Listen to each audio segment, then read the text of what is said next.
L'émission d'aujourd'hui vous est proposée par la Taloche. La Taloche, l'école qui forme au métier du second œuvre en 4 semaines seulement. Avec la Taloche, tu vas vite apprendre. Lien et infos en description. Bonne émission à tous. La matinale de Bichon TV. La matinale de Bichon TV. C'est l'émission qui réveille tes chantiers Et qui valorise la filière du bâtiment. La matinale. Et salut à tous, c'est Laurent Jacquet, bienvenue dans la matinale, la seule émission qui réveille tes chantiers. Yes. J'espère que vous allez bien, vous qui nous regardez ou vous qui nous écoutez en podcast, toujours de plus en plus nombreux dans vos ateliers, sur vos chantiers, dans les camions, chez les fournisseurs, en allant faire du bon boulot. Oui, tiens, message aux fournisseurs, ça pourrait être bien qu'ils nous diffusent dans leur point de vente et comme ça on leur ferait un petit message, tu vois, on les remercierait. Voilà, aujourd'hui on remercie le tout faire, tu vois, ce serait marrant. Bon, tout ça pour dire qu'aujourd'hui, on a appelé cette émission « Comment en finir avec le calcaire ?» Parce qu'on s'est dit, il faut pas déconner, on reçoit des pros de la lutte contre le calcaire. Je veux bien sûr parler d'Ecobul, je pense que vous êtes assez connus. Comment ça va les gars ? Ça va bien. Ça va plutôt bien, oui. Ça va, vous avez fait bonne route ?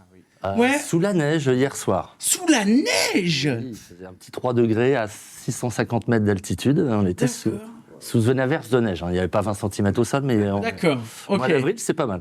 Bon, mois d'avril, c'est pas mal, d'autant plus qu'avec le collègue Anto et le reste de l'équipe, on est passé de 30 degrés il y a 3 jours, on était short t-shirt, à ce matin, il faisait 4. C'est ça. C'est assez dur, mais bon. Assez dur. J'espère que ça va revenir. T'as pas de neige, mon Anto, toi, vers chez toi ? Pas de neige. Bon, les amis, avant de rentrer directement dans le vif du sujet, eh bien, on va laisser la parole à Anto, comme d'habitude, qui va nous présenter une magnifique gazette, comme il sait si bien le faire.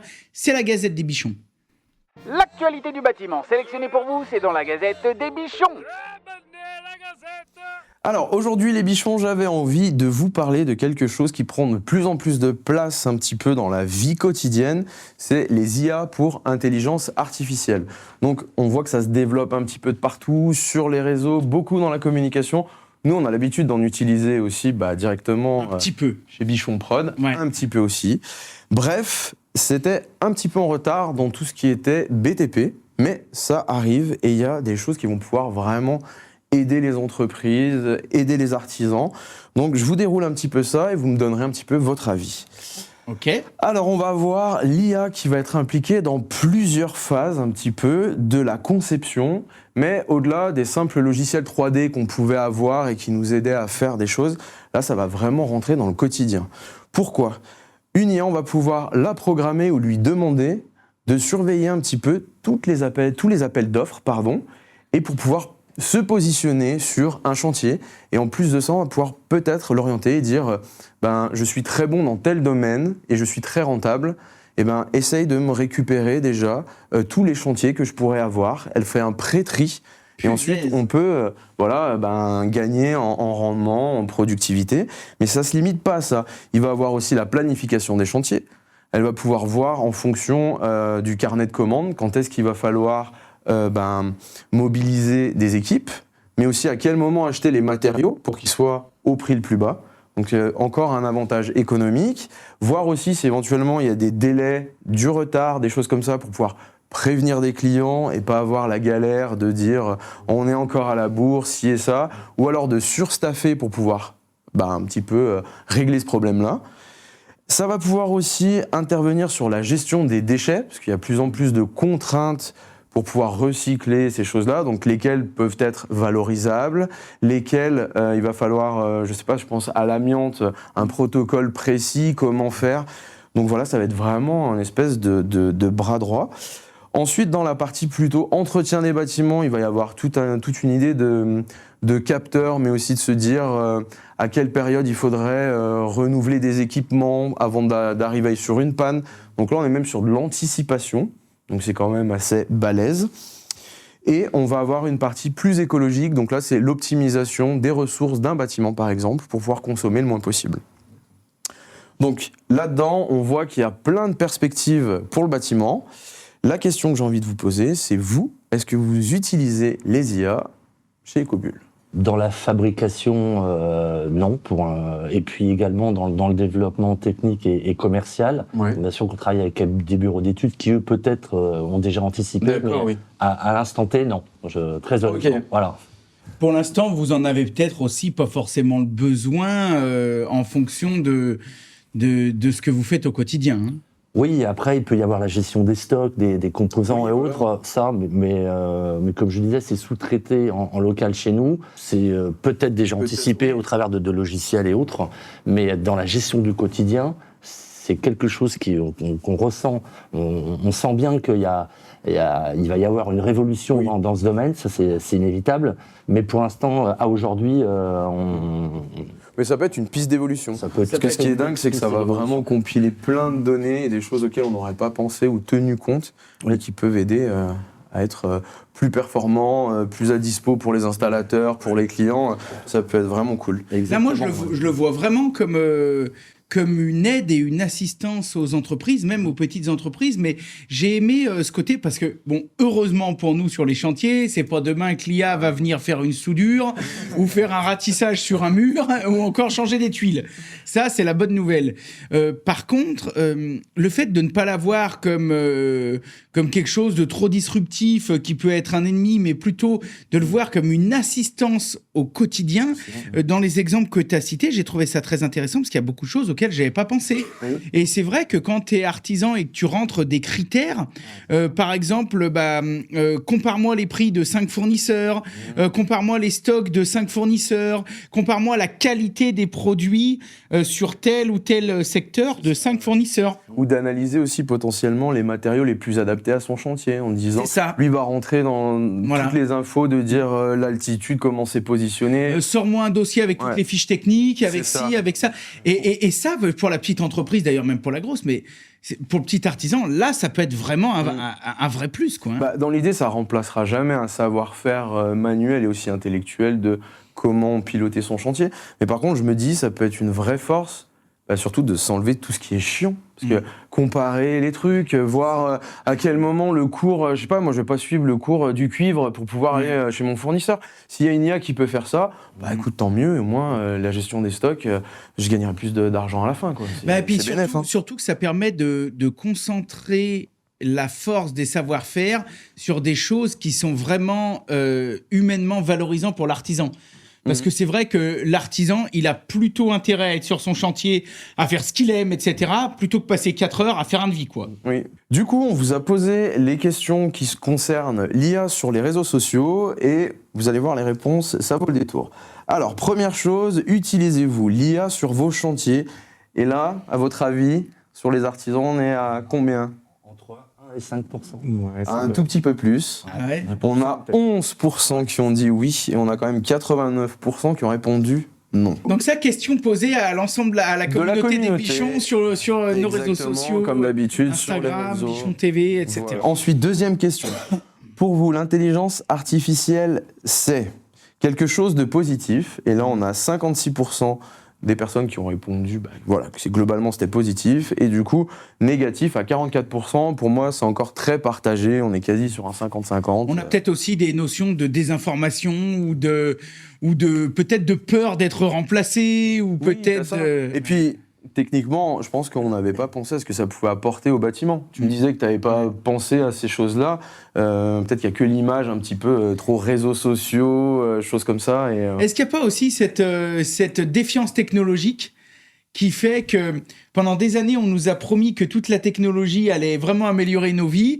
Et quand je pense par exemple à l'arrivée des mails, aujourd'hui, on ferait pas 100, quoi. Mais quand tu poses la question à un gars aujourd'hui dans un bureau et un gars il y a 30 ans, je suis pas sûr que le mec d'aujourd'hui soit plus heureux que le gars il y a 30 ans. Et pourtant, il est ultra assisté technologiquement, quoi. C'est peut-être ça aussi qui fait que les gens se disent « Ouh là là, ça va être encore un truc de plus à gérer ». Après, on s'adapte. On s'adapte. On a eu la discussion hier par rapport à l'audiovisuel et au montage. Quand avant, il fallait récupérer toutes les cassettes, les mettre dans des magnétoscopes pour pouvoir tout mixer. Alors, Il y a du bon et du mauvais. c'est ça, il On est faut d'accord. voir. Et il faut pas oublier les anciennes techniques aussi qui peuvent servir sur du bâti ancien, si on reste sur le BTP. Ensuite, dernière question, là c'est une question ouverte, c'est comment imaginez-vous le futur avec l'intelligence artificielle? Et là, on a fait une sélection de réponses. Donc Yannick206 nous dit des usurpations d'entreprises et autre chose de négatif. Bref, ce sera la cata. Là, c'est tableau noir. Hein. Tableau noir. Gouni69 nous dit nos futurs. Ouais, là aussi, Sur, là, c'est vraiment, la même chose. Ouais. Valentruck nous dit la perte de l'artistique, de l'unique, la perte de preuves de créativité et d'imagination. Donc ça, c'est à voir, je pense. C'est un peu entre les deux et ça se comprend quand même. Hein. Ah bah oui, ça se carrément. comprend. Hein. Ça, on va voir. Et ensuite, Atelier des rêves F7747 nous dit une aide en plus sur nos projets et des idées de contenu. Donc là, on est plus sur l'idée de l'utiliser comme un assistant. Et Je rejoins Je rejoins la dernière. Ouais, la dernière réponse. Ouais. C'est plus ça. Ouais. Je rejoins c'est celle. Je rejoins aussi celle-là. Bah, de toute façon, nous, c'est ce qui nous sert un petit peu pour tout ça, quoi. Après, je rejoins celle-là. Moi, je me fais toujours un peu l'avocat du diable. Hein. C'est-à-dire que je pense que ça peut être, comme on disait, une vraie aide, mais il faut pas compter que là-dessus. Il y a certains trucs. La dernière fois, il y avait une photo sur Instagram. Tout le monde s'est émerveillé devant la première photo réaliste, journaliste, générée par IA en fonction de l'actu. Bon, t'arrives même plus à démêler le vrai du faux. Le risque qui peut y avoir, c'est que les gens savent même plus ce qu'ils regardent. Est-ce que c'est quelque chose de réel ou derrière il y avait un vrai être humain avec des émotions qui a décidé à tel moment de prendre cette photo pour montrer, ou est-ce que c'est ça, c'est le côté un toujours peu des parts d'ombre aussi. De la même manière, si la gestion, comme on disait, des marchés, des fournisseurs, des choses comme ça. S'il y a un fournisseur qui se cale pour passer prioritaire dessus, avec des arrangements sur... On ne saura pas non plus. Ouais, il y a la partie libre arbitre aussi qui est... Ça risque d'être un peu... Voilà. Je dirais le seul point de vigilance que j'ai là-dedans, c'est faut pas, surtout pas perdre le côté humain. Ah bah non. Le côté, il n'y a rien de mieux que serrer une bonne louche sur un salon, partager un café, un croissant, négocier le boudin, etc. Quand même, il y a le savoir-faire de l'artisan, il restera. C'est pas l'IA qui va pouvoir. Tu vas pas virer le calcaire à distance. Non. Et heureusement. Après, c'est un autre secteur, c'est le maraboutisme. Les gars, ils peuvent t'envoyer des ondes à distance, tu sais, il y en a. Bon, merci Anto pour cette magnifique chronique qui était super et qui était rondement menée comme d'habitude. Est-ce qu'on passerait pas directement en Parlons Pro ? Allez, cœur du sujet. Eh ben, c'est parti, Parlons Pro. Parlons peu. Les bichons, aujourd'hui avec moi autour de la table pour un Parlons Pro un peu spécial, puisqu'on va essayer de mettre fin à ce méchant vilain calcaire qui est dans nos tuyaux et qui laisse des vilaines traces sur nos parois de douche. Avec moi pour parler de ça, on a la chance de recevoir deux personnes qui viennent représenter aujourd'hui Ecobull. Et comme d'habitude avec mon copain de cantine Anto, eh ben nous on se fera un petit peu la voix de tout le monde. On vous posera des questions et on essaiera de démystifier et d'éclaircir un petit peu cette nouvelle technologie. Je vais déjà commencer à donner la parole à Ludovic Baudard. Est-ce que tu peux te présenter ? Oui, je peux me présenter. Ludovic Baudard, je vais pas donner mon âge, je suis un jeune quinca.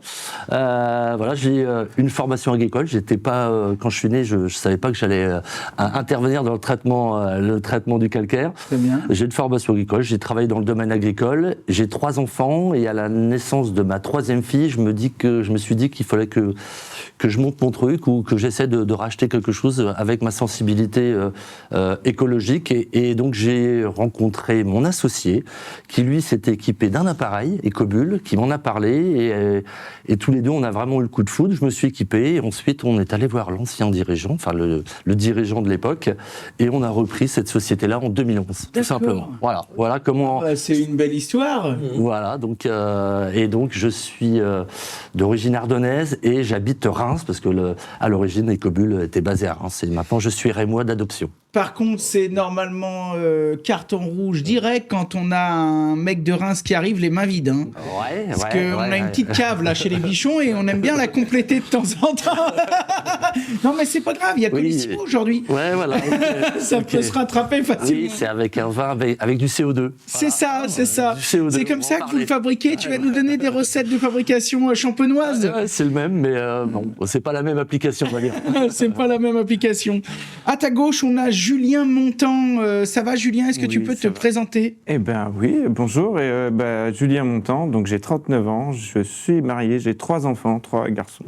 3 garçons? Ouais. Oh la vache! Ouais, la chance, les gars! On fera une cagnotte à la sortie. Merci, c'est gentil. Non, du coup, depuis 2007 à 2014, j'ai fait plusieurs... j'ai fait tout ce qui pouvait être dans la plomberie. Je suis passé de plombier, j'ai fait dépanneur. Je suis allé dans la distribution aussi pour voir comment ça marchait aussi. J'ai essayé de tâtonner un petit peu chez les fabricants aussi. Et puis après, je suis passé chargé d'affaires et j'ai monté ma première structure en 2014 jusqu'en 2018. En 2018, malheureusement, j'ai mes enfants, le deuxième, qui est tombé gravement malade. Je suis retourné sur Dijon. Quand il est enfin sorti, parce que la science... Ça c'est bien fini.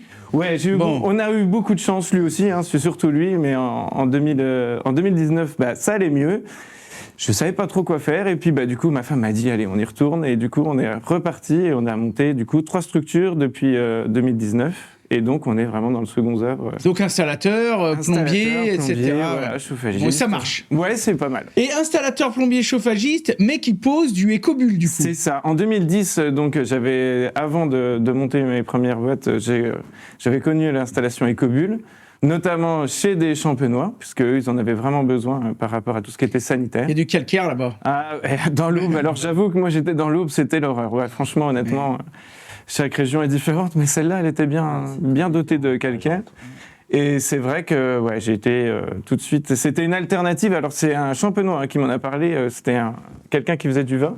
Et j'ai dit, oui, c'est une alternative. J'avais pas bien compris. J'ai pris connaissance et j'ai bien été formé, du coup, par... c'était à l'époque, c'était toi et puis c'était... Clémence. Ouais. Et du coup, j'ai été... conquis. T'as été à bonne école. Ah, ouais. Et du coup, maintenant, t'es installé, on m'a dit à l'oreillette, Haute-Côte-de-Beaune, par là. Ouais, pas loin. c'est pas Donc très là, loin, c'est pareil, c'est c'est la même punition, ça, on n'arrive pas à y comprendre, ça. Non. 2 cartons, 2. Ouais, 2 cartons. Allez, 2 cartons, petit colissimo avec du papier bulle au milieu. On vous laissera un peu de papier bulle en partant. On en a un gros rouleau. On en a un gros rouleau, on sait plus quoi en foutre. On s'est trompé à un moment d'une commande et ils ont dû nous prendre pour Amazon. Ils ont dû dire, dis donc, ils font partir des colis, les mecs. Ça fait 4 ans qu'on s'en sert et il nous en reste encore 1 mètre cube. Donc, on va rentrer directement dans le vif du sujet puisque aujourd'hui, quand on est installateur, quand on est particulier, quand on a une maison, une industrie, peu importe, dès qu'on a une installation de plomberie et qu'on est dans une région où il y a du calcaire, donc soit on a fait un test pour voir si on a du calcaire, soit on voit bien que c'est le bordel sur la paroi de douche, sur les robinets, etc. Et à ce moment-là, il existe plein de solutions. Alors, on a les solutions à sel, on a des systèmes très professionnels, d'autres plus aléatoires, et on a parmi les systèmes professionnels, les solutions CO2. Alors, par contre, la première chose, je pense qu'il faut faire pour éclaircir tous les gens qui nous écoutent, c'est quelle est la différence avec le sel et comment ça marche. Parce que pourquoi le CO2 et pas, j'en sais rien, moi, de l'hélium, de l'azote ça allait peut-être modifier la voix après une gorgée, peut-être, j'en sais rien. En fait, aujourd'hui, le marché il est occupé à 90% par des adoucisseurs au sel. C'est un système qui fonctionne depuis très longtemps, en 1936, il me semble que c'est Culligan. C'est venu sur le marché français après la guerre, 60-70. C'est un système qui fonctionne parfaitement, puisque ça retire le calcium et le magnésium de l'eau qui est responsable de la dureté, pour l'échanger avec du sodium. C'est pour ça qu'il faut absolument mettre du sel dans un adoucisseur, sinon l'échange ne se fera pas. Et il faut absolument, je te coupe tout de suite, le faire régler par un professionnel spécialiste. parce que c'est quelque chose de technique et de pointu, et donc il ne s'agit pas d'enlever 100% du calcaire. Enfin voilà, c'est quand même précis. Par contre, quand c'est bien réglé, ça fonctionne. C'est indéniable, ça fonctionne. Donc c'est pour ça que cette technologie s'est fortement développée au milieu des années 80-90 pour aujourd'hui occuper la grande majorité du marché. Avec le bémol néanmoins, c'est qu'il est de plus en plus décrié d'un point de vue environnemental parce que quels que soient les modèles, il y a une surconsommation d'eau dans la phase de régénération des résines, une surconsommation qui va, alors si on écoute les fabricants, c'est 2-4%, mais dans la réalité, on est plutôt quand même sur du 7, 8, voire 10%, et sur des appareils très anciens, chronologiques, où on pouvait être au-delà. Faut bien avec savoir. Avec les vieilles horloges numériques, là, je m'en rappelle, on avait... Non mais j'en ai eu posé de ça. Voilà. Même quand vous n'êtes pas là, ça régénère, donc et là, il faut bien se rendre compte qu'il y a 1 million d'adoucisseurs qui sont installés en France. Vous comptez 10% de surconsommation d'eau, ça fait 12 millions de mètres cubes d'eau. C'est l'équivalent de la consommation de 2 fois la consommation des habitants de Rennes, tous les ans. Donc c'est pas neutre. Hein. Donc ça, c'est un premier point. Le deuxième point, c'est que forcément, ça change la minéralité de l'eau et vous l'enrichissez en sodium. Donc, pour les gens des personnes âgées ou des gens qui font un régime sans sel, c'est à proscrire. Oui. Et puis également, c'est que le sel, c'est du chlorure de sodium. La partie chlorure, elle ne se retrouve pas dans l'eau, mais en phase de régénération, vous allez le retrouver au niveau du réseau d'eau usée. Donc, il y a un rejet de chlorure, et c'est la raison pour laquelle, par exemple, les fabricants, bon nombre de fabricants de microstations recommandent de plutôt ne pas installer un adoucisseur parce que la forte concentration en chlorure peut dénaturer la flore microbienne, quoi. Déstabiliser leurs installations de retraitement derrière. Voilà. Mais en dehors de ça, c'est une technologie qui fonctionne parfaitement, comme tu me l'as dit, comme tu l'as dit, et à condition qu'elle soit bien réglée. Il faut laisser un peu de TH résiduel, faut pas non plus tout enlever. Et donc ça, c'est un point. Ça, c'est le premier point. Ensuite, tu as parlé d'autres systèmes, les systèmes magnétiques, électromagnétiques. Là, j'ai pas trop d'avis technique dessus parce que c'est plutôt au fabricant de démontrer comment ça fonctionne. Et puis après, il y a une technologie qui est beaucoup plus récente, qui est le CO2. Je dois être reconnaissant par rapport à l'inventeur d'Ecobull, donc Monsieur Gallois, qui au milieu des années 80 s'est mis à injecter du CO2, pas pour traiter le calcaire, c'était simplement pour ajouter du CO2 pour baisser le pH et augmenter l'efficacité des produits agricoles, parce que lui-même était agriculteur. D'accord. Donc c'est parti d'une expérience, comme beaucoup d'inventions. Ça s'appelle alors la sérendipité, c'est-à-dire c'est à l'endroit où on ne cherche pas que l'on trouve. Voilà. Donc il a équipé un grand nombre d'exploitations agricoles. Et un jour, il y a un éleveur qui lui a dit: mais depuis que tu m'as mis un appareil Ecobull dans mon exploitation et notamment sur le bâtiment d'élevage, un élevage de poulets, mais je m'aperçois que je n'ai plus de problème de calcaire. Donc c'est là où il est parti sur le traitement du calcaire. Et c'est là, comme il travaillait au niveau du végétal avec les maisons de champagne, il est allé voir ces mêmes maisons et leur a dit: écoutez, est-ce que vous voulez faire des tests avec le CO2 ? Bon, comme les maisons de champagne, le CO2, elles connaissent un petit peu. En fait, il a fait ses premiers tests à la fin des années 80, début des années 90. C'était les meilleures années 80, 90 par là. C'est là qu'il y a eu tous les grands crus, j'ai l'impression. Voilà. Il a fait des tests au niveau des maisons de champagne qui sont révélés concluants, sachant que ces maisons ne pouvaient pas utiliser d'adoucisseur au sel par rapport à l'apport de sodium dans l'eau. Et donc l'avantage du CO2, c'est pas de goût, pas d'odeur, pas de résidus. Et donc les tests ont été concluants.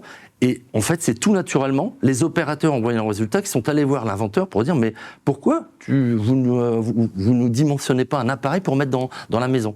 Et le premier appareil Ecobull dans l'habitat, il est sorti en 98. On en suit encore quelques... J'avais 18 ans, c'était la Coupe du Monde. Ouais, voilà. Ouais. Il est sorti. Et on les a bien défoncés.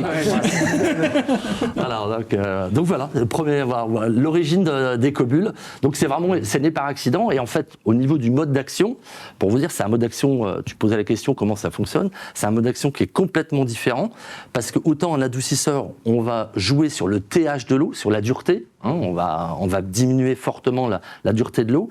Alors ça peut paraître surprenant, nous on ne joue pas sur le TH, on ne joue pas sur la dureté. On peut se dire: mais si tu joues pas sur la dureté, t'es pas efficace. Oui. Mais en fait, on a une action, on va ajuster le pH pour techniquement mettre l'eau à l'équilibre calco-carbonique. Donc on va baisser très légèrement le pH de l'eau avec un pH cible, et en fait on va dissoudre le calcaire comme peut le faire le vinaigre blanc.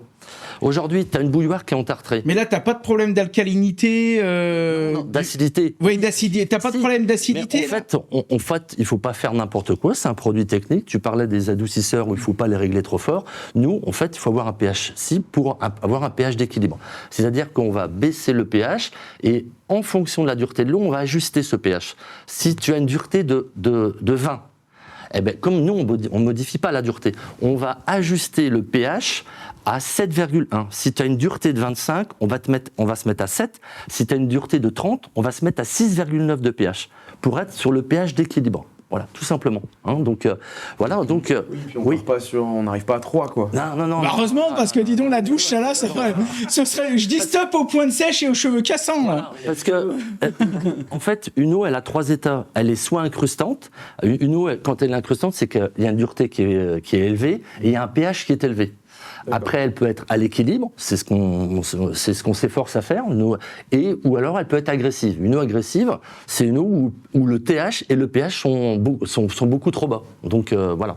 Mais voilà l'objectif. On pourra dire que nous, on n'est pas un adoucisseur, parce qu'un adoucisseur, ça baisse le TH, on n'est pas un adoucisseur, mais on est presque une station de mise à l'équilibre de l'eau. Voilà. Donc, parce que comme on ne modifie pas la dureté, par exemple, quand tu as une bouilloire qui est entartrée, tu mets de l'eau, tu mets du vinaigre blanc, tu laisses agir, tu as l'impression qu'il n'y a plus de calcaire dans la bouilloire. Oui.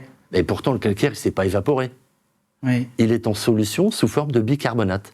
Parce qu'avec la baisse du pH, tu vas transformer ton carbonate de calcium, qui n'est pas soluble dans l'eau, avec la baisse du pH, tu vas le transformer en bicarbonate de calcium et de magnésium, qui, lui, est 80 fois plus soluble dans l'eau que le carbonate, que le tartre. Est-ce qu'il peut repasser à son état précédent ?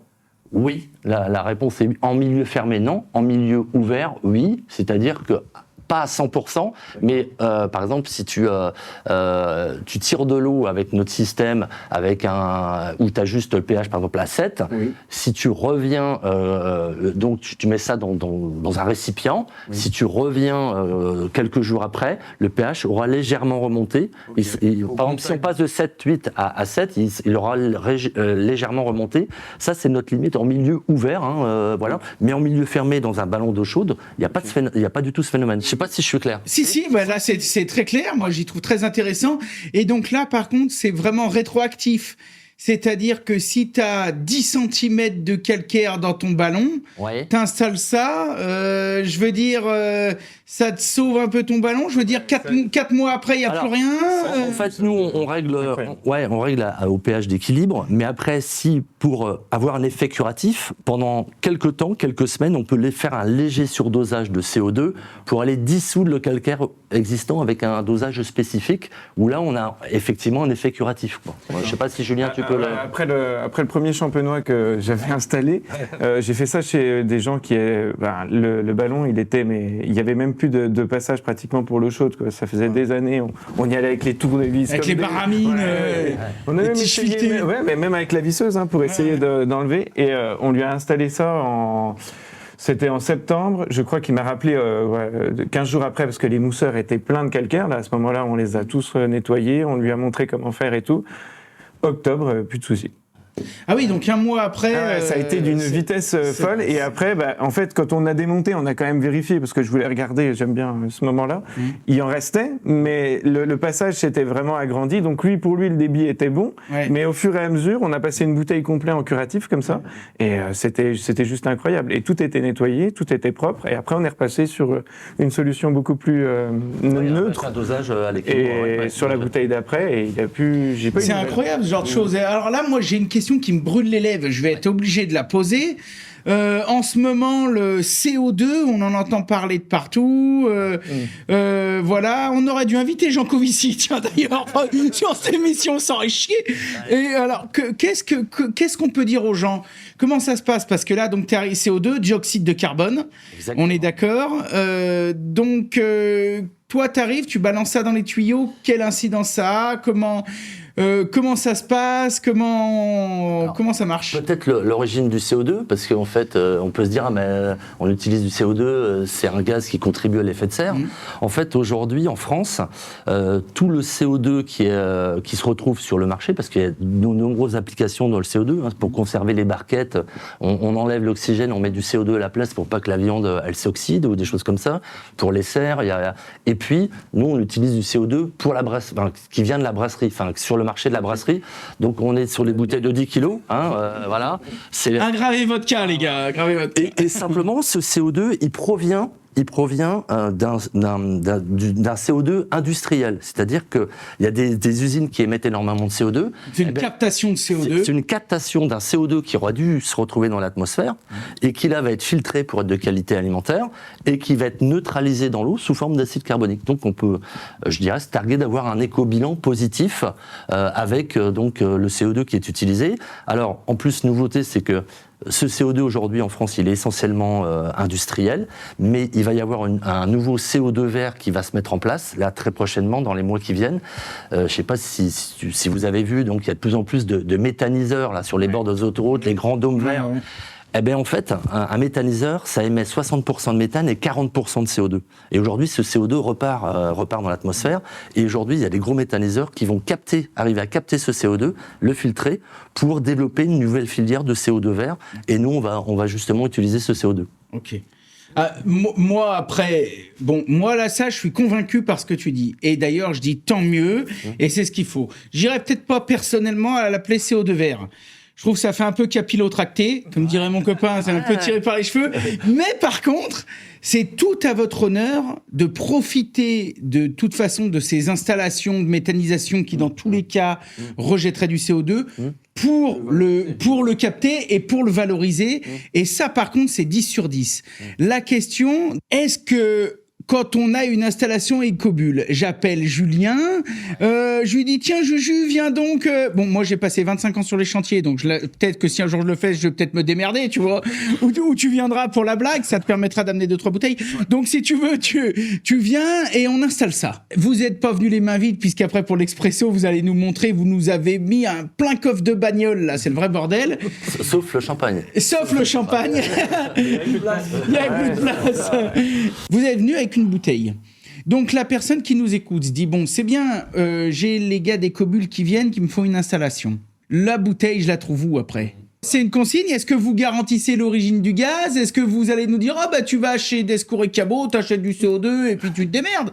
Comment ça marche ? Donc on met, c'est des questions exprès, tu nous en veux pas, on se fait un peu l'avocat du diable parce qu'on sait que les bichons qui sont en face, ils sont dans la bagnole, ils disent t'as vu, lui a même pas posé cette question, tu vois. Et tu sais que depuis 2011, on me l'a posé des milliers de fois. Voilà, et je te la pose encore une fois de plus. Et effectivement, en 2011, c'était compliqué d'avoir du CO2. Il y avait très peu de CO2 disponible. Là, aujourd'hui, avec le développement, comme on est sur le marché de la bière, de la brasserie, avec le développement des micro-brasseries, des VNB et autres, on peut s'en procurer de plus en plus facilement, que ce soit au niveau donc des professionnels, mais également grand public. Donc, si on passe par des gens comme Air Liquide, donc on est avec un système de location, et après avec un coût de la charge, mais après, sur tout ce qui est CO2 plutôt brasserie, on est sur une consigne. Donc c'est une consigne, généralement c'est 85 € la bouteille, donc tu la payes qu'une fois, et après c'est une charge qui vaut entre 40 et 60 €. Voilà. Donc une charge de 10 kg de CO2. Voilà. Et en conso moyenne, pour un foyer, lambda français... Foyer de Julien, personnes, là, avec ses 3 enfants, ils sont... Tout ça va forcément dépendre de l'eau, de la qualité de l'eau, parce qu'en fait, comme j'ai dit, c'est qu'en fonction de la dureté de l'eau, on va ajuster le pH. En fait, avec une bouteille, ça va de 60 à 120 mètres cubes. Voilà. Et en général, quand on est à moitié, ça fait 90 mètres cubes. 90 mètres cubes avec une bouteille de 10 kilos. Il existe aujourd'hui des bouteilles de 15 kilos, mais 90 mètres cubes avec une bouteille de 10 kilos, c'est celle qui est présente là. Ça fait la consommation d'eau à l'année pour un foyer de 3 personnes. Ouais. Oui, enfin, Mais- même si tu fais 10-12 mois, c'est raisonnable. Hein. Voilà. Sachant que la consommation d'eau dans les foyers, Laurent, elle est très très variable. Ouais. Il y en a qui consomment 10 mètres cubes à l'année, il y en a qui consomment par an et par habitant, et il y en a qui consomment 60 mètres cubes. Il y a des voilà, c'est une très grosse variable, mais en moyenne c'est 30 mètres cubes par personne et par an, donc ce qui fait une bouteille de 10 kilos pour 3 personnes, voire Ouais. 4 quoi. Voilà. Alors, tu vois, moi, c'est impeccable pour moi, mon cas, et ce serait peut-être différent parce que nous, on a 4 filles. Alors, c'est peut-être pas la même musique niveau CO2, tu vois. Alors il y a le sexe et il y a l'âge aussi. Hein, donc, en Ado Non, je suis dans la merde. Non, je te dis, la sœur m'envoie des alertes en me disant, dis donc, qu'est-ce qui s'est passé? Vous avez rempli la piscine? Non, les filles sont rentrées ce week-end. Donc là, tu peux peut-être prévoir 2 bouteilles, effectivement. D'accord. Alors, Eh ben, justement, ça, après, on en parlera de la taille des installations. Ouais. Parce que moi, figure-toi que la première fois, alors, je veux pas te dire de conneries, je sais pas si c'était Ecobull ou quelqu'un d'autre ou j'en sais rien, mais la première fois de ma vie que j'ai vu ce genre d'installation, ça devait être il y a au moins 15 ans avec ma première entreprise dans l'Ain, dans une maison de retraite. Et ben, il y avait des comme des espèces de bouteilles, mais grosses comme des bouteilles de méthane. Hein. Je sais pas si vous avez déjà vu ça. oui, Et en fait, ça traitait une installation industrielle. Oui. Et en fait, je m'étais dit, mais qu'est-ce que vous balancez? Ah, mais c'est des trucs. Et c'était parti là-dessus. Mais je te parle de ça il y a prescription, quoi. Il y a plus de 15 ans, quoi. ça devait être Ouais. vraiment à l'origine. Et en fait, là, c'est du vrac. Hein, c'est parce qu'en fait, c'est un petit camion qui vient recharger en CO2. Et donc, ils appellent ça, c'est Air Liquide qui a ça. Donc, ça s'appelle des Rambo. C'est des remplissages à la borne. Remplissage à la borne. Et en fait, c'est des citernes qui sont utilisées pour tous les fast-foods. Ah oui, d'accord. Quand tu commandes un Coca, on va pas donner de marque dans un fast-food, eh ben en fait, le Coca, il est pas à l'état gazeux. Donc c'est un concentré, c'est de l'eau et c'est de l'injection de CO2. Et donc, voilà. Il y a beaucoup d'eau quand même. Oui, j'ai oublié, excuse-moi. Du coup, moi, j'ai envie de rebondir sur la conso que vous avez annoncée. Et du coup, un truc, est-ce que sur les installs, c'est plutôt une question pour toi, j'imagine qu'il n'y a aucun intérêt à traiter l'eau qui va repartir au jardin. Est-ce que généralement, vous faites une sorte de bypass pour toutes les utilisations qui n'ont pas besoin 2 choses. Si c'est assez simple, oui, et qu'il n'y a pas un surcoût monstrueux pour le client, on reprend directement sur l'eau de ville, on met le thé, et avant, paf, il passe directement sur son robinet de puisage. Là, il n'y a pas de souci. Si il y a 2 possibilités. Si c'est un équilibre qu'il a en écobulle, la version écobulle, quand il va remplir sa piscine, quand il va faire son jardin, il n'y a qu'une seule chose qui est un peu chiante, c'est qu'il doit débrancher à ce moment-là son écobulle pour repasser. s'il veut éviter pas, de prendre son CO2, quoi. Okay. Par contre, il y a la Après, version sur la version, par exemple, sur l'équilibre et l'expert, en fait, au bout de 200 litres en continu, d'une consommation continue d'eau, 200 litres, on considère que c'est pas dans le domaine de l'habitat, parce qu'un bain, ça voilà, et donc l'injection de CO2 est coupée. Ok. Donc, il y a une fonction intelligente. Il y a une fonction là-dessus. intelligente qui fait que ça coupe à 200 litres, et après, dès qu'on ferme un robinet et qu'on rouvre, ça se réinitialise, quoi. D'accord. Ah ouais. Au final, il y a peut-être plusieurs choses à faire. Si on est sur du neuf ou de la rénovation globale et qu'on veut passer par ça et que ce soit même au sel, c'est peut-être pas bête de se dire je fais des installations qui sont séparées là où j'ai un intérêt ou non à traiter l'eau. Et sinon, si on est en réno, peut-être de passer sur un modèle qui peut, par l'intelligence dans le boîtier, nous permettre de ne pas défoncer sa bouteille de CO2 si on remplit la piscine. Donc du coup, ça veut dire, quand vous nous parlez du modèle équilibre expert, etc., ça veut donc dire que vous avez plusieurs typologies d'installation, vous avez plusieurs modèles. On veut avoir la même qualité d'injection de CO2 avec une vis vraiment micrométrique pour avoir un dosage précis au 10e de pH près, pour avoir vraiment cette qualité d'injection. Et après, c'est les fonctionnalités qui vont, en fonction des modèles, qui vont augmenter, quoi. Donc, voilà. Est-ce que ça nécessite est-ce que vous fournissez un petit kit de bandelettes en disant aux gens, vérifiez quand même tous les 1 mois et demi au cas où ça merdouille, ça merdouille jamais, quoi, non? Comment ça se passe? Pas dire. En fait, on a un kit de première installation pour nos installateurs, dans lequel on a une offre pour le premier produit, et on lui donne le coffret de dureté et un pêche-mètre électronique. Ah oui, c'est bien, c'est bien. Dans les faits, tu fonctionnes comment, toi qui es installateur? Tu t'installes et ensuite c'est toi qui fais la partie remplacement bouteille ou les... Oui, entretien, on la considère dans l'entretien et puis les gens nous rappellent quand même, ils ont juste, alors si c'est la partie, la version équilibre, ils le voient directement. Par contre, sur l'essentiel, il y a un bouton vert, un bouton rouge. Donc, enfin, un voyant rouge, voyant vert. Ok, très bien. Là, ils le voient directement, ils nous rappellent. Et généralement, en ce moment, comme les eaux sont un peu sales, ce qu'on a, ils aiment bien en même temps de nous demander de changer le filtre et autres. Donc, on fait des entretiens selon les besoins. Ok. Et donc, c'est à cet entretien-là que tu vas refaire un test de dureté. Ouais, on regarde tout. Donc, il y a vraiment une idée de suivi de l'install. Il y a aussi un avantage que je vois depuis tout à l'heure sur les petites vidéos qui défilent, mais il faut quand même bien expliquer pour ceux qui ont que le son, c'est que comparé à un système au sel, ça prend pas de place. Hein. Non. C'est vraiment très petit, et l'installation, j'imagine, doit se faire rapidement. Ça doit... Dans tous les sens, en plus à la verticale, à l'horizontale, on peut vraiment tout faire dans des endroits super réduits, même en sortie de compteur, on arrive à... Alors quand c'est fait dans les anciennes maisons où il y avait encore le compteur à l'intérieur, c'était bien, mais même à la pénétration directement dans la maison, on arrive toujours à trouver une solution. Et du coup, pour moi, le plus gros élément, c'est la bouteille. Est-ce qu'il y a une distance max pour le petit tuyau ou on peut un peu la déporter si on n'a pas trop de place? On se met souvent loin. Hein. C'est Alors, souvent... nous, on la livre avec 3 mètres de tuyau, hein, donc on peut la déporter. L'objectif, c'est de dire, bah voilà, c'est dans une pièce. Si l'arrivée d'eau est au milieu de la pièce, on peut déporter dans le coin de la pièce donc la bouteille de CO2. Et après, sur demande, on peut livrer 5-10 mètres de tuyaux. Des fois, elle peut même être stockée à l'extérieur. Ok, parce qu'on est d'accord. En fait, dans le fonctionnement, c'est une bouteille qui est à haute pression. On la descend. 40 bars.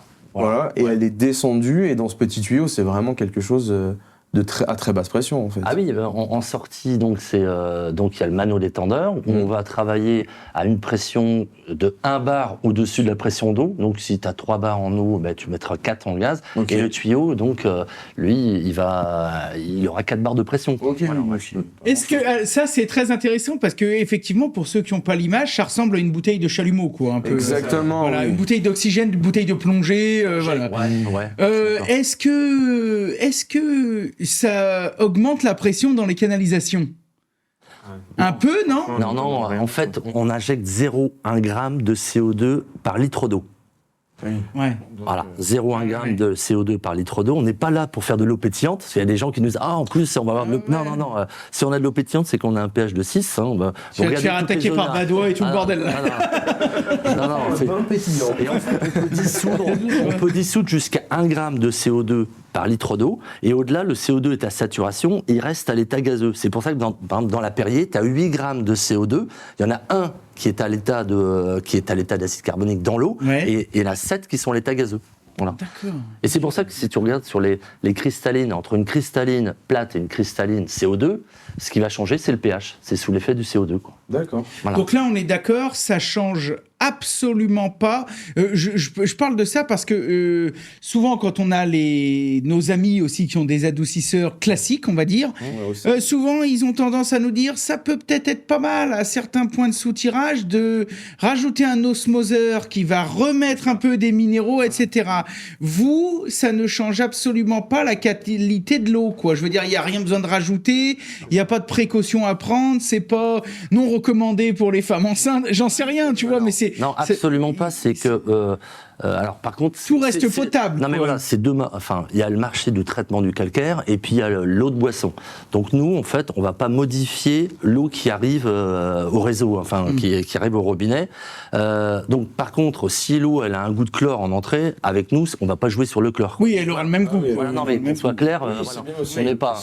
Et il y a pas d'histoire comme avec un adoucisseur, on peut dire on passe moins de savon, machin, tout ça. Vous, c'est pareil, vous modifiez pas ce genre de choses. Hein. Non, alors on n'a pas cet effet moussant qui peut être communiqué par les fabricants d'adoucisseurs.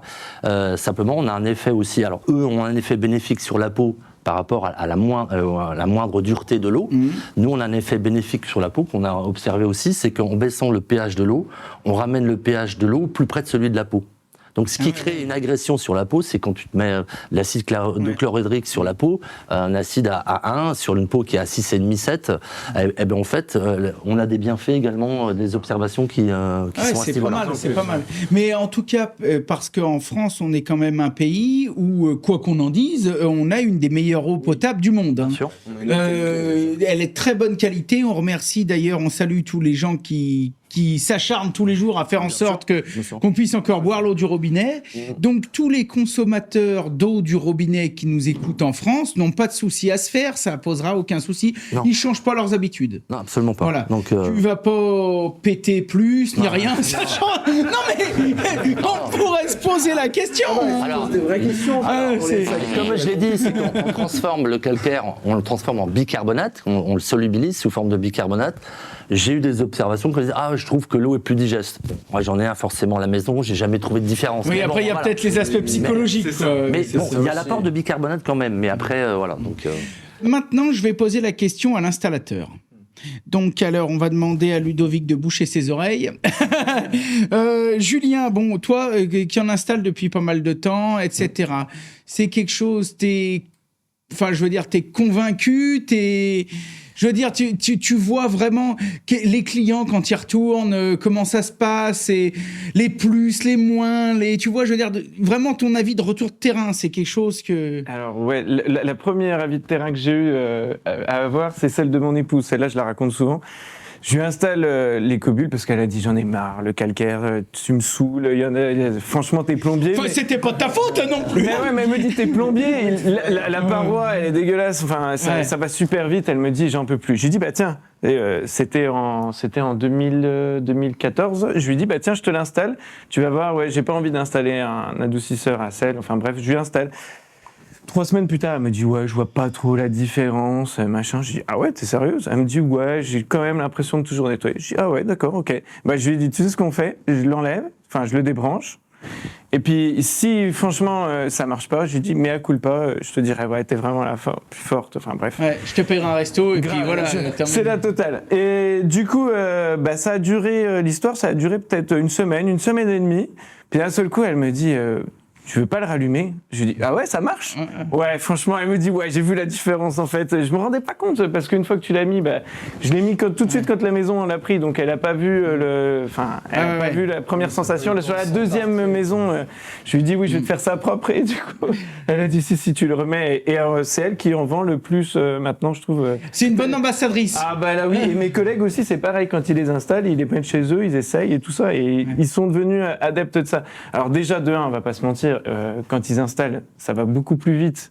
Donc ils ont moins. Et puis alors j'en ai chez nous qui détestent. Beaucoup plus vite qu'un système traditionnel, tu veux dire. Ouais, qu'un adoucisseur traditionnel à sel. Après, moi, je pense à l'adoucisseur. On parlait de la régénération. Il y a un truc dont vous n'avez pas besoin, c'est une évacuation d'eau. C'est ça. Donc souvent à côté du compteur, t'as pas forcément l'évacuation qui arrive forcément à cet endroit. Donc ils sont super heureux de ça. Et puis le réglage, c'est vrai que la vanne volumétrique, c'est quand même sur du sel, il faut quand même avoir un petit peu de notion, faut avoir... Là, il y a un super réglage qui se fait avec le pH, et c'est vrai que c'est pas mal, et c'est aux oignons. Et ce réglage-là, moi, ça me fait penser, t'arrives, tu fais une installation, t'ouvres la bouteille, bon... Tu peux y vérifier tout de suite ou faut attendre, tu fais couler un peu d'eau, t'attends que le CO2 rentre, et puis tu vas voir au bout d'un moment, ah c'est bon, ça a descendu, c'est bien réglé, ou alors tu rebouges un peu, ou t'es pas obligé de dire je reviens dans une semaine, ou je reviens... Tu le fais directement le jour où tu es là-bas. C'est beaucoup plus simple. Déjà, tu fais une première analyse avant de l'installer ou avant de le brancher. Comme ça, tu sais déjà où t'en es, et avec les graphiques qu'ils nous donnent et les abacs, on peut déjà...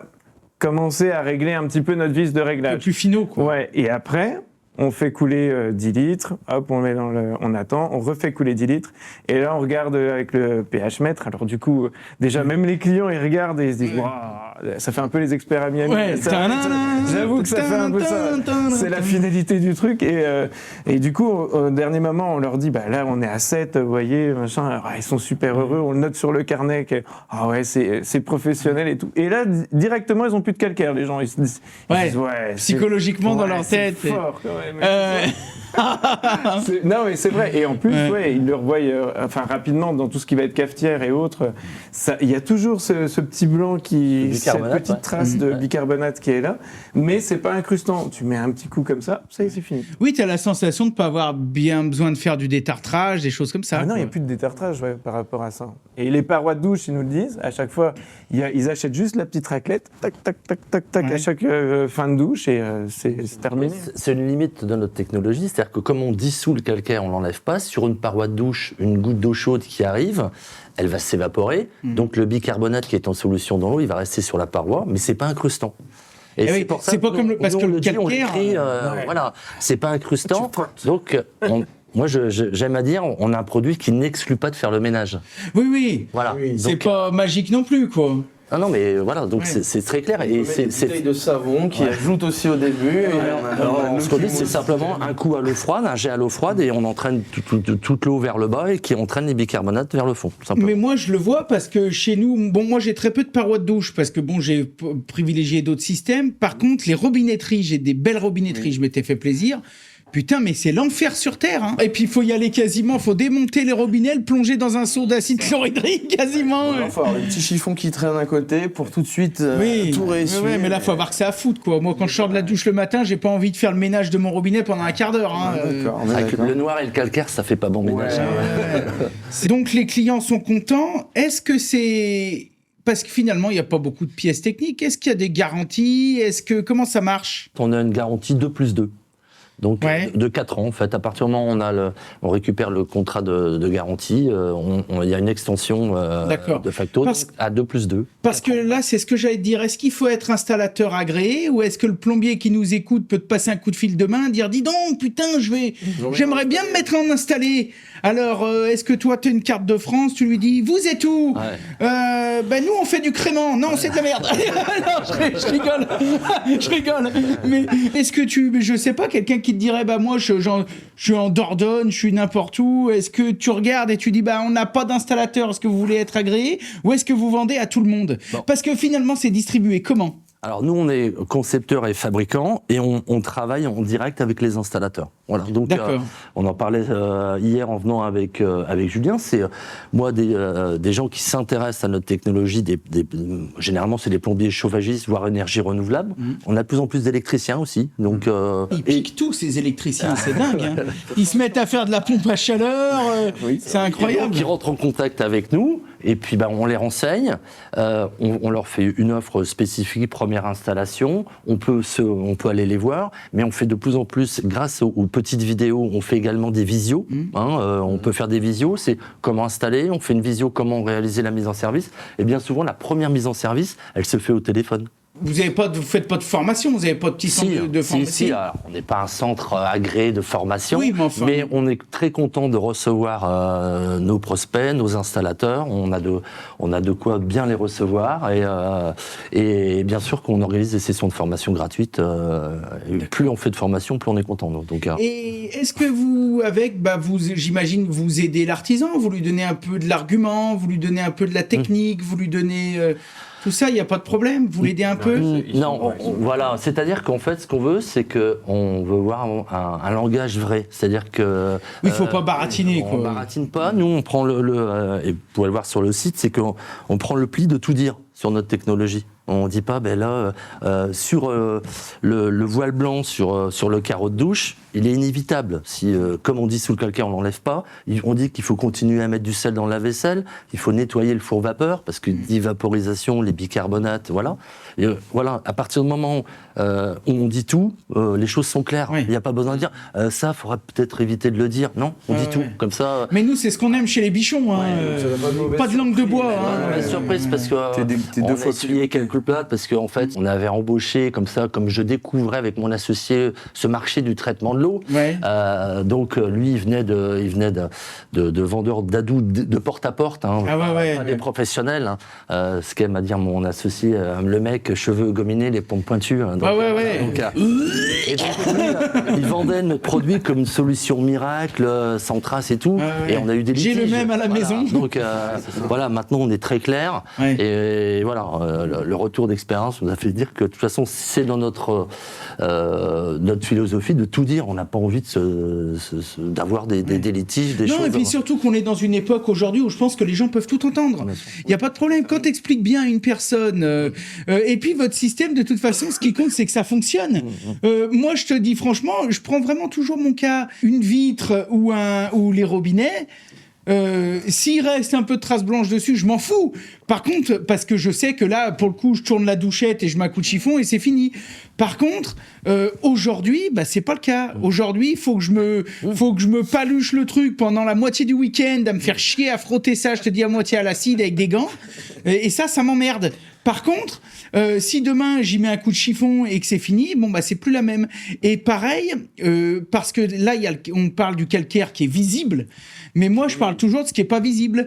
Un petit chauffe-eau, une petite chaudière, un échangeur, et là t'es bien content quand t'as quelque chose qui accroche pas et quand t'ouvres le robinet, ça dégage. Hein. Ton électroménager aussi. L'électroménager, les machines à laver, tout ça. Les toilettes lavant aussi, ça peut les. WC lavant. Parce qu'on a de plus en plus aussi, comme il y a les résistances à l'intérieur. On a à peu près fait le tour. J'avais une autre question que je me rappelais plus. Si, donc alors, tu dis que toi tu vas en direct. Donc ça, moi, je trouve que c'est ce qu'il y a de mieux. Comme ça, il n'y a pas de bordel. Donc le client reçoit le client ou l'installateur reçoit le colis chez lui, etc. Mais est-ce que vous avez quand même mis en place des espèces de stations agréées, des mecs qui sont un peu plus pointus ou pas ? Non, c'est un peu le plombier que ça intéresse, il fait ça, quoi. Toi, t'en es content, il n'y a pas de problème d'approvisionnement, il y a pas.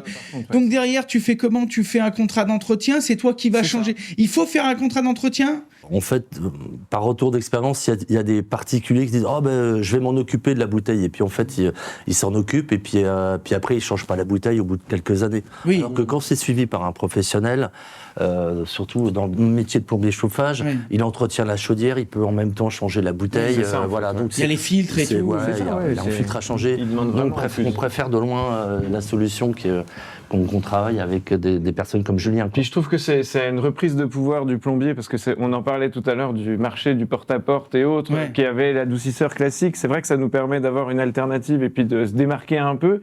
Et retour à la plomberie, retour à ce qu'on sait faire. Et c'est pas mal, franchement, honnêtement. Et dans l'utilisateur, on a beaucoup de gens qui disent, quand ils sortent d'un adoucisseur, ils disent, j'en avais marre d'aller acheter des sacs de 25 kilos et autres.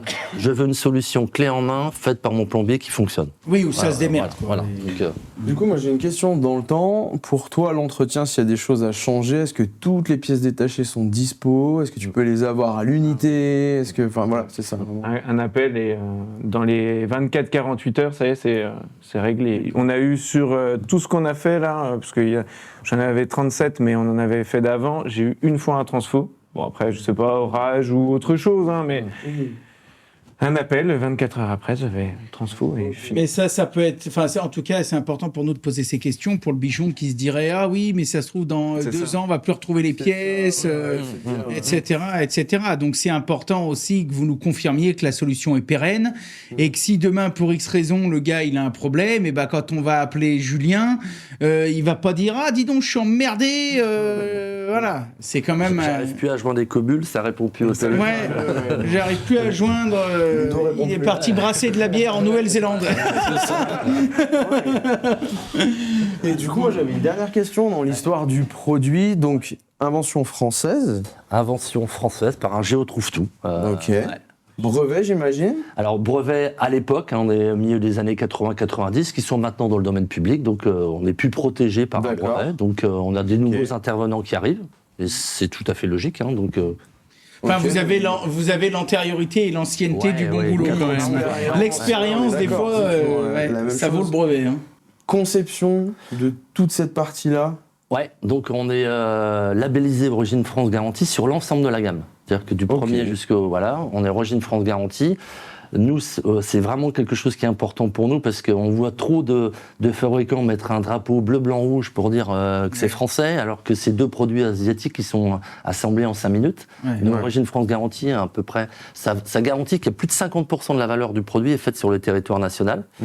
Et nous, on est à 64-65%. Alors on va dire, mais pourquoi t'es pas à 100%? Parce qu'on ne peut pas aujourd'hui un transformateur, il n'y a plus de fabricants français, il n'y en a même plus de fabricants européens. Même une fabrique de laiton. Voilà, les cartes électroniques sont faites aux APF, Association des paralysés de France en Alsace. Les moules, c'est fait dans les Ardennes. La grosse partie, c'est également le mano détendeur, c'est fait en Lorraine. Donc on essaie de travailler en plus en grand test, quoi. Donc voilà. Et on travaille aussi, comme je disais, en sous-traitance, parce qu'on a fait cette sous-traitance progressivement. Avec les APF. Et moi, je retire mon chapeau, c'est les associations des paralysés de France. C'est une association nationale avec des gens qui sont légèrement handicapés et qui travaillent très très bien. Ils sont ISO et on a travaillé progressivement avec eux et on va fêter notre 10e anniversaire de collaboration donc avec eux. Ouais, c'est cool. Ouais, bravo. Ça rayonne aussi. Ça fait plaisir. Ça fait plaisir. Bah, mec, ça, là, c'est important. Made in poser France. la question. Juste avant qu'on passe, bien sûr, à l'Expresso, j'avais une dernière question à vous poser. Tu nous as dit qu'il y avait différents modèles. Est-ce que rapidement, vous pouvez nous en parler, nous dire les différences entre les différents modèles ? Moi, personnellement, alors, j'étais même impressionné. Je passe beaucoup l'essentiel dans la gamme. C'est la première... Donc alors, essentiel... Access, il y a essentiel, Access, équilibre essentiel, expert. Équilibre Et l'Access, c'est arrivé après. Mais, D'accord. Mais après, en fait, on va jusqu'à l'expert avec la détection de microfiltres d'eau. Mais après, c'est la sensibilité de chaque installateur. Il y en a des installateurs, moi, je veux un sont à l'aise basique. Je prends l'Access. Je prends l'équilibre, c'est le plus vendu, c'est pour ça qu'on va le présenter. Et puis, il y en a qui disent « Ah, mais moi, je ne fais que l'expert parce que pour 200 € en plus, eh ben, j'ai une détection de microfiltres d'eau. » Et à l'inverse, il y a des installateurs qui disent « Ah non, moi, je veux pas de détection de microfiltres d'eau parce que je vais t'appeler tous les 4 matins. » Ça va me foutre la merde dès que le groupe de sécurité va déclencher. Et Julien en fait partie, et je le respecte. Voilà. Donc, sur le WC. Déjà qu'avant, on faisait une détection sonore.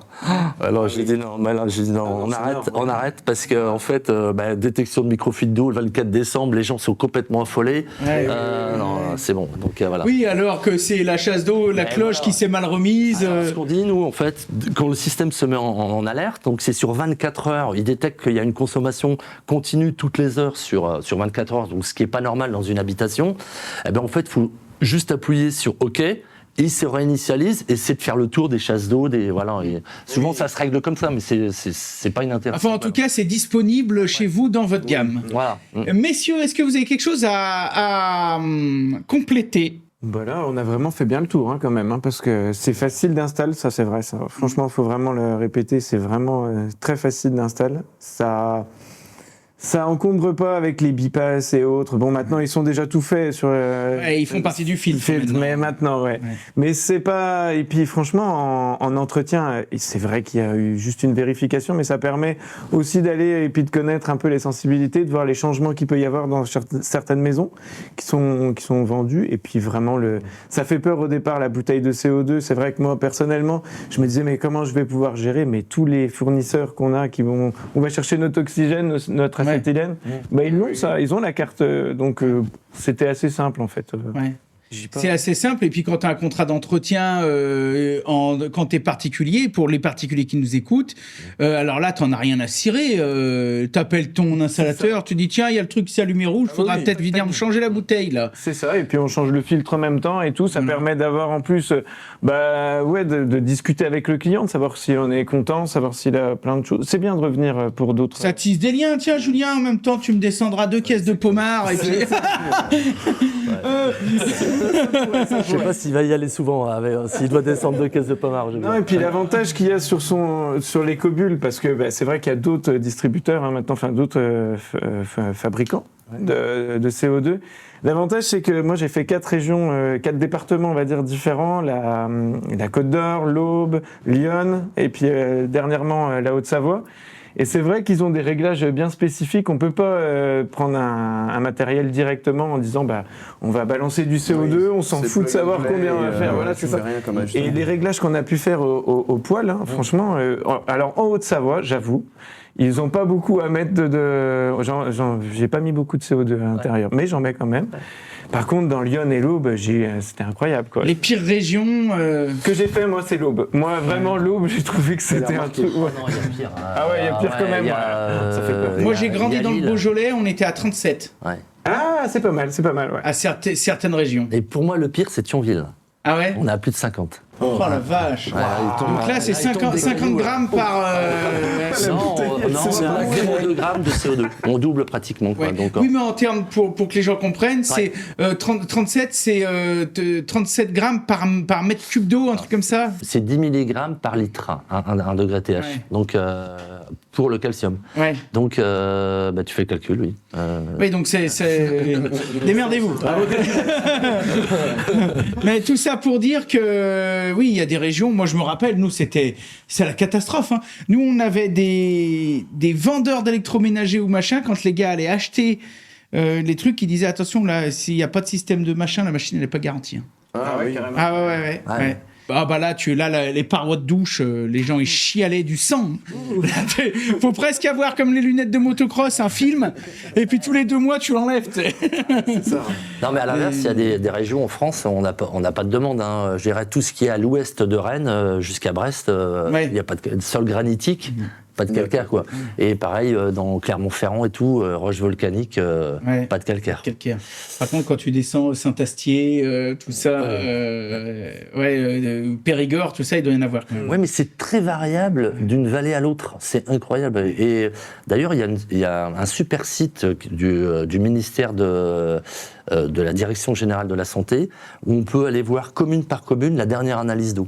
Et je trouve ça c'est fantastique. Pas mal, hein. Il faudra peut-être que tu nous y files, on essaiera peut-être d'y mettre dans la description. Ouais. Ça peut être C'est intéressant très bien, pour les ça, bichons qui nous écoutent. C'est très bien. Et c'est fait commune par commune. Donc tu sélectionnes ta région, ton département, ta commune, et puis tu as l'analyse d'eau qui ressort. Parce que l'analyse doit être rendue publique.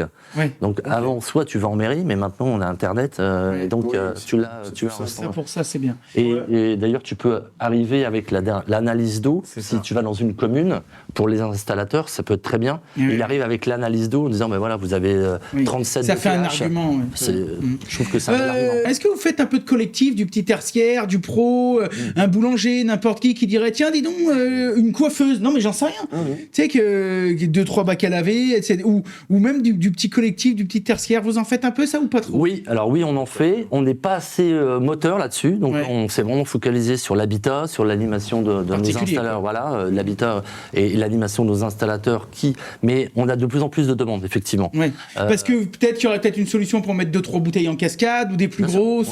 T'en parlais tout à l'heure où il y avait un EHPAD. Là, ça peut être du vrac. Et là, on vient de faire une super installation, Champagne Krug. Donc, j'aurais pu en ramener 6 bouteilles, mais là, ça commence à faire. Mais il y avait de la neige sur la route, j'ai eu peur de les casser.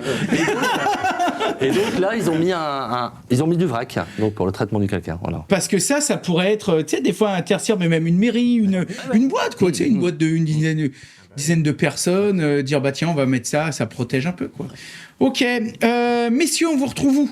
Les bichons qui nous écoutent, qui ont trouvé cette émission géniale, qu'ils soient particuliers ou pros, ils veulent des renseignements, ils veulent acheter le produit, ils veulent le poser, ils veulent, Ils ont raison. Voilà. Bon choix. Donc, très bon choix. Ecobule, donc ECOBU2LES. Même si on fait pas de bulle, on s'appelle Ecobule. Je trouve que le nom est chantant. C'est pas moi qui l'ai inventé. Mais c'est pas mal. Ouais. Donc sur Internet, bien sûr, sur LinkedIn, sur Insta, sur Facebook. Et puis on a tous nos tutos sur YouTube. On a énormément de tutos sur YouTube. Et puis sur les bichons maintenant. Et bah là, c'est sûr. Là, ça va sonner au téléphone. Hein. Et Julien, alors, les gens qui se disent, tiens... Ah oui, c'est des particuliers ou autres. Ouais, après, nous, on est on se retrouve sur Facebook, sur Insta, sur LinkedIn aussi. Et puis, on est dans la région dijonnaise, dans la banlieue, du côté de Quetigny. Donc, voilà. Tu te déplaces un peu pour... Oui, la Haute-Savoie, j'avoue que c'était pas mal. J'aime bien, là-bas. Ouais. Mais oui, on se déplace un peu. Ouais. D'accord. Si un jour, pour X raison, j'en installe un et que je veux filmer ça, je t'appelle, tu viens. Allez, avec grand plaisir. Vendu. Allez, hop, tu reviendras pas les mains vides cette fois. Hein, là par contre... et puis moi, j'irai chercher un sauce puis un bout de fromage quand même. Ça, on sera bien. Voilà, on sera bien. Bon, les bichons, comme d'habitude, on va vous mettre tous les liens en description. C'était un Parlons Pro très intéressant et je propose qu'on termine ça autour de l'atelier, autour de l'établi, avec Anto. Et puis, qui commence à s'y coller peut-être Ludo. Allez. Anto et Ludo, c'est l'Expresso. Allez, c'est parti. Donc ici, Ludo, on a l'ensemble de ce qui est livré pour une première installation. Est-ce qu'on peut faire un tour rapide pour nous dire quels sont les différents éléments? Puis après, je poserai 2-3 questions à Julien pour savoir si ça se monte bien, justement. D'accord, ok. Donc ça, c'est ce que vous avez dans le colis. Là, on est sur un appareil qui s'appelle l'Ecobule Équilibre, qui est le produit le plus installé chez nous. Donc c'est pour ça que je l'ai amené. Okay. Donc là, vous avez en fait 3 parties. Vous avez une partie donc hydraulique, un module hydraulique, le boîtier de pilotage et la partie CO2 que vous avez donc là qu'on a installé sur la bouteille. Ok, donc là on a la bouteille. Alors, vas-y. Et ben, donc dans l'ordre, on commence généralement. Julien, je sais pas si tu vas me contredire, généralement sur la partie hydraulique. Oui. Hein. Donc là, c'est fourni donc avec un régulateur de pression. Vous voyez la marque, c'est Qualifi. Hein, donc là, on a le raccord pour aller donc vers le bloc hydraulique. Le bloc hydraulique, vous avez donc un manomètre qui va donc déterminer la pression du réseau d'eau, hein, parce qu'on va injecter le CO2 par différence de pression et par une vis de réglage. Okay. Là, un clapet anti-pollution pour éviter que du CO2 reparte dans le réseau. Un clapet anti-retour gaz qui fait office de première chambre de mélange. Et là, un clapet anti-retour gaz pour pas que lorsqu'il n'y a plus de CO2 dans la bouteille, on la remplisse avec de l'eau. Voilà. Ouais, ça c'est mieux. C'est une bonne idée. Voilà. C'est un bon concept. Voilà. Donc là, on est dans l'ordre. Ensuite, on a ce compteur impulsion. Exactement. Je me dis, c'est un peu bizarre d'avoir un comptage. Donc là, on va avoir, si on n'a pas de bypass, une réplique du premier compteur. Voilà. Donc au pire, si on a un problème avec notre fournisseur d'eau, on peut dire non. On a mesuré nous aussi. Il y a des mètres cubes en trop. Exactement. Donc c'est un compteur, mais nous, ce qui nous intéresse, c'est l'émetteur d'impulsion qui est ici. D'accord. Et qui lui va tous les litres va envoyer donc une information au tableau qui va déclencher l'ouverture de l'électrovanne gaz. Donc pour ceux qui n'ont pas l'image, en fait c'est un compteur d'eau traditionnel, sauf qu'on a un fil qui ressort et lui va venir donner une impulsion à chaque fois qu'on passe un litre. Non, chaque litre. À chaque litre d'eau, on envoie une impulsion. Fourni avec les 2 joints. Hein, très bien. Et ensuite, on a un pot filtre qu'on vient mettre après. Alors, on peut se dire, mais pourquoi le mettre après, mais pas avant? C'est pour parfaire le mélange eau CO2. Pour avoir quelque chose de parfaitement homogène en sortie. Donc, il est fourni avec le pot filtre, le support, les vis, et également donc la cartouche. C'est une cartouche tout à fait standard, une cartouche 20-25 microns en 9 pouces 3/4, qu'on trouve très facilement chez tous les bons distributeurs. Okay. Voilà. Petite question à l'installateur, est-ce que généralement ça va de pair la fin de la conso avec la date où il faut remplacer le filtre? Alors ça dépend les régions mais souvent oui. Souvent nous on les fait attendre jusqu'à ce moment-là. Ok, très bien. Allez, on peut enchaîner, nous. On enchaîne. Donc là, c'est la clé qui sert à serrer le pot filtre. Ok. Ensuite, on a le boîtier de pilotage. D'accord. Avec donc le boîtier de raccordement. Le boîtier de pilotage qui informe, donc on a la date, l'heure, et on a également la consommation d'eau qui s'affiche. Ok, donc là, c'est un espèce de panneau de contrôle avec un petit écran. Voilà, un panneau de contrôle avec un petit écran où on a la consommation d'eau jour et la consommation d'eau depuis l'installation. Très bien. Donc, et ça se remet à 0 à minuit exactement. Donc les gens peuvent suivre leur consommation d'eau totale, mais leur consommation d'eau journalière. Ok, question qui me vient comme ça. Ouais. Est-ce qu'il y a une version qui est connectée et potentiellement dans une appli, on pourrait un peu analyser sa conso pour essayer de, tout à fait. Donc, de gérer, d'économiser? On a une version connectée sur l'équilibre et sur l'expert. Donc la version connectée, on est en prise CPL, on vient se raccorder à la box. Ok, très bien. Et donc on a l'application qui nous informe de la date et fin de bouteille de CO2 ou des consommations d'eau anormales. Et on a tout l'historique également de la consommation d'eau, soit heure par heure, jour par jour, semaine par semaine. Ok, donc on a un petit truc de monitoring en plus. Okay. Et là, donc, il y a la date, l'heure, il y a l'affichage, donc fin de bouteille. Et puis également, il y a un menu déroulant où on peut mettre le nom de l'installateur et puis à quelle date on a changé la dernière bouteille et avec la consommation d'eau. Il y a un peu l'historique d'entretien dessus. Ok, parfait. Ça, c'est le support pour le boîtier voilà. Ça, c'est le boîtier de raccordement. Vous voyez, donc là, on est sur du Vago, raccord Vago. On n'a plus qu'à plugger. Donc, par exemple, là. Ok, donc là, c'est pas des borniers où on va mettre les fils. Non, les borniers sont faits. Okay, donc là, on voit donc CC, ça veut dire compteur, et on vient remettre le CC ici Pour l'électrovanne, c'est E+, E-, on peut pas se tromper. Oui, Voilà. techniquement, le plombier qui a un manche en élec, il va s'en sortir. Voilà, le plombier qui est On est pas à l'aise d'accord. en électricité, normalement, il Ou va... l'élec qui a un manche en plomberie. Hein.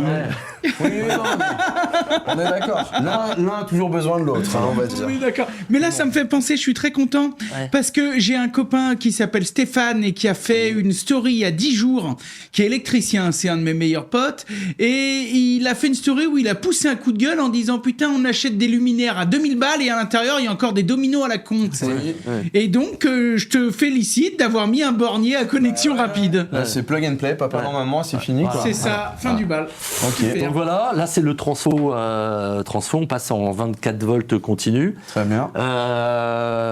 Après, on arrive sur le tuyau gaz. Donc, comme je disais, 3 mètres de tuyau gaz, c'est un tuyau de gaz alimentaire. Ok. On vient donc mettre ici et à ce niveau-là. Donc, l'injection se fait directement dans le circuit d'eau. Très bien. Alors, chaînette, à quoi elle sert ? Elle sert à maintenir la bouteille. Ok. Tu parlais, Laurent, que de temps en temps, les enfants peuvent bouger la bouteille et la faire tomber. Donc, il y a... Surtout les garçons de Julien. Ouais, qui- voilà, surtout les garçons on de m'a dit Julien. qu'ils Donc il y a c'était des une numéros. chaînette avec piton et les chevilles pour que la bouteille soit toujours verticale. Ok. Alors, déjà, elle doit toujours être verticale. Pourquoi ? Parce que c'est un gaz à pression constante, donc il y a du liquide et il y a du gaz. Et au fur et à mesure, le liquide va baisser et c'est pour ça que la pression va chuter brutalement. D'accord. Voilà, c'est-à-dire qu'on a souvent des questions, les gens disent « Ah, mais en fait, la pression, elle bouge pas. » Ben non, elle bouge pas. Tant que la température bouge pas, la pression bouge pas. Comme une bouteille de butane ou de propane. Voilà, pareil. ça, ouais, hein. C'est quoi? Ah, ça c'est pas un bas, hein, c'est pour habiller la bouteille, parce qu'on a des bouteilles qui peuvent arriver un petit peu cabossées et des installations qui peuvent être faites dans la salle de bain et autres. C'est côté esthétique. C'est côté uniquement esthétique. Hein, Pour pas voilà. qu'elle ait froid, la petite Bon, bouteille. voilà, exactement. C'est ça. C'est mignon, ils ont pensé à On a tout. pensé à tout. Hein. C'est Mais, marqué Ecobulle sur Non, la je te jure, chaussette. Elle est pas floquée. Hein. Ah, c'est dommage. En fait, avant, on les faisait marquer floqué Ecobulle, mais en fait, elles tenaient moins longtemps dans le temps. Et Voilà. tout, Ah oui, sinon ça tu peux marquer s'étire. Bichon Ouais, TV. le ou, bronage fait que... ouais. Ouais, ok, Tu très peux bien. marquer Bichon TV dessus si tu veux, on Pourquoi t'aidera à pas, faire des à trucs. l'étude. Donc, bouteille de CO2. La bouteille de CO2 avec encore. Là, la connexion, ouais, là, pour le pressostat, alors c'est quoi ce pressostat ? C'est lui qui va aller récupérer l'information fin de bouteille de CO2. C'est-à-dire que quand la pression, il n'y a plus de CO2 liquide, il n'y a plus que du gaz, et là, la pression va chuter brutalement, et en étant accordé là, l'écran va clignoter, va marquer bouteille de CO2 vide, quel jour on est ? On est le 18 avril à 10h. Très Voilà. bien. Et Ça ajoute cette info. quand ça ajoute cette info-là, il faut bien savoir que là, on a une pression de 10 bars, c'est le seuil de détection. Et en fait, globalement, on a fait des tests. Il reste encore 3000 litres d'eau à traiter. Voilà, on n'est pas en rade et. Voilà. Donc, il c'est faut- bien. Faut pas, Non, que, c'est ton appelé plombier, Julien. faut Et pas on- que ton plombier vienne dans 2 Voilà. mois. Et on pense aux installateurs aussi. Comme ça, l'installateur peut dire, attendez, j'ai encore d'autres choses à faire. Je viendrai début de semaine prochaine et tout va bien se passer. Du coup, ça me fait penser à autre chose, parce que j'avais déjà entendu ça sur des systèmes de chaudière. Ouais. S'il y a la version connectée, Oui. ou alors je vais peut-être te donner un tips pour la version suivante. Ouais. Si Julien avait une appli, Ouais. est-ce que ce serait en capacité de prévenir l'installateur qui a le contrat d'entretien et lui-même pourrait prévoir sur sa tournée de se dire, allez, dans 15 jours, je passe chez Monsieur Jacquet pour lui changer sa bouteille. Lui n'est pas au courant, Ouais. mais l'installateur. Et là, est c'est au encore courant. plus fort parce qu'il débarque, il dit, là, je c'est sais top. que vous avez plus de Alors, CO2. on a posé la question RGPD par rapport à ça. Ça a été employé pas mal par les fabricants de chaudières. Oui. Et moi, je trouvais ça malin parce que l'installateur... Alors, bien sûr, bon, bah, il y a un contrat à signer, etc. Mais je veux dire, Ouais. l'installateur appelle le client en disant, bah, écoutez, il y a un problème sur votre chaudière. Ah bah non, bah si, moi, je vous le dis. Parce que je le vois que là... Et ça, Mais, ça peut être intéressant. Techniquement, on peut, mais on s'est posé beaucoup la question. On a été un peu refroidi par rapport au RGPD. maintenant. Et puis, Donc RGPD, pour expliquer, c'est tout ce qui est propriété, données, les choses qu'on a le droit de Traitement partager. des ou non. données.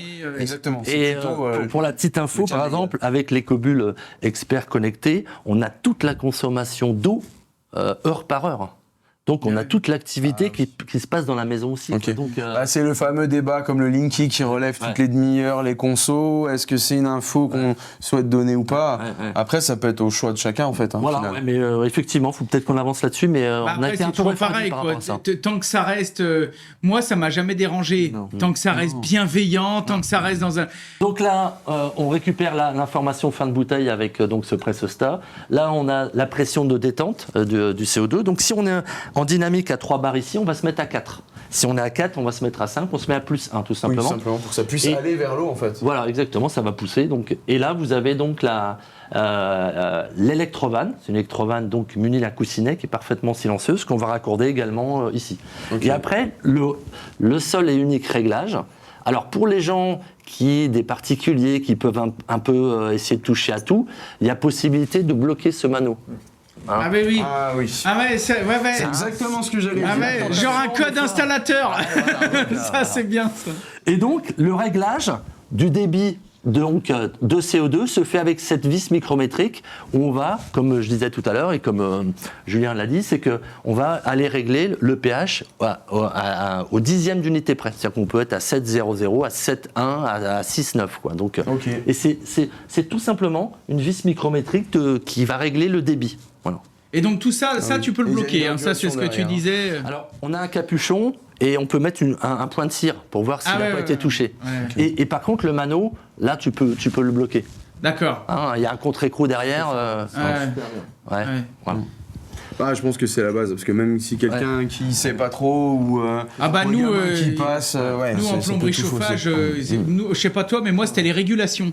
Ouais, Tu passais une demi-journée à régler une régulation, mais incroyable avec des pans. 3 jours après, t'as la maman qui t'appelait. Dis donc, mon mari, il y a regardé un peu ce week-end. Ça marche vachement moins bien. Voilà, ah, je vous assure, j'y ai pas touché. Ah ouais. Attendez, sur le relevé, c'était marqué 4, là on est C'est plus qu'à bizarre, 2. il y a un départ à 120 degrés. L'eau, elle bout. Voilà. Et après, on finit par la pochette qui est livrée dans chaque colis. On a le manuel d'installation. On a donc la fiche contrôle qualité. Et on a donc le contrat de garantie et puis la fiche contrôle CO2. Et puis on va retrouver donc, comme je disais tout à l'heure, dans la fiche contrôle, la BAC avec le réglage. Et il n'y a pas de bouteille de champagne, mais il y a au moins un crayon. Voilà. Ouais, bah, bravo, c'est super. Merci Ludo. Merci Ludo, merci. Julien, Allez. je t'en prie. Parce que là, on a vu un petit peu l'ensemble des éléments qui constituent un kit. Ouais. Toi, j'aimerais avoir ton retour sur... là, on a des éléments qui sont pas forcément liés directement au système, comme la gestion de la pression, les choses comme ça. Est-ce que c'est du bon matos qui est fourni avec? Est-ce que toi, à l'install, tu galères pas trop? Est-ce qu'il y a tout ce qu'il faut? Ouais, Dis-moi tout. le régulateur, c'est vrai qu'il est vraiment bien parce que déjà, on oublie souvent d'en installer. Là, directement, sur de la maison neuve ou sur de la réno, on l'installe et on est tranquille. Si on a des changements d'eau, nous, du côté de Dijon, et c'est vrai qu'en ce moment, ils sont en train de mettre la patate. Et D'accord, quand tu veux ils dire ont sur pas- le réseau? Ouais, sur le réseau d'eau de ville. Ah, ouais. d'accord, Et ils s'amusent à changer. Là, ils ont changé. Très bien, C'est ok. passé à un autre distributeur. Et c'est cool, ceux qui ont le régulateur, ils marchent super bien, vraiment. Ok, ça roule. Le seul truc que nous on rajoute toujours, c'est une petite vanne en amont, soit avec un coup de mamelon, enfin un coup de mâle-femelle laiton en 3/4 pour reprendre soit en bas, soit au-dessus, soit derrière, soit D'accord. direct, Ok. avec une petite vanne, Très bien. parce que on va rajouter une petite vanne au filtre, Ok. et comme ça en fait quand tu as le changement du filtre, ça se fait à une vitesse de 2, tac tac, t'as pas trop tu d'en viens foot au Ouais, large. c'est ça. Alors du coup, pourquoi les mettre seuls là? Bon, c'est pour éviter vraiment de... Oui, les c'est toi, puristes après. en mettent là. D'accord. Les vrais puristes, ils les mettent vrais, les du deux. coup, tu Ouais. changes que la partie filtre C'est ça. pour pouvoir vidanger le moins possible, en fait. Et Ça, puis ça même l'idée. pour venir, tu sais, faire ta petite chasse d'air juste après. Ah, exactement, de purger le système, ça t'ouvres permet... juste là, ça vient purger directement et tu... Donc, puriste, mais pas extrémiste, toi. Ouais, Tu- puriste. Ok. J'étais dans le puriste. Très bien. Ensuite, les installations, tu peux tout caler, vertical, horizontal. C'est ça, ouais, c'est ça qui est vraiment le top. Si t'es un petit peu décalé, si tu peux même faire, tu sais, quand t'as vraiment pas de place, tu peux vraiment l'adapter. D'accord, ok, oui. Enfant, directement, ça c'est vraiment bien. Tu peux même redescendre si t'as un truc. D'accord, tu oui, sais, vraiment très Ouais, compact. c'est ça, ouais. T'as un bout de PVC qui passe pas au bon endroit et que t'as pas envie de refaire à ce moment-là. Du coup, tu peux vraiment faire ton installation comme tu veux. Tu peux mettre ton filtre. Des fois, tu vois, si t'es un peu en décalé, tu te fais un petit bout de cuivre entre les deux. Ça fait propre aussi, D'accord, avant de mettre ta vanne. ok. Sinon, vraiment, il est complet, le kit, t'as rien. Tu peux tout fixer. La petite cheville, bon, je donnerai pas la marque, mais elle est franchement... Genre pas- Fischer, c'est Ouais, ça genre Fischer. Ouais, Fischer, duo fixe. Non, mais Duotech.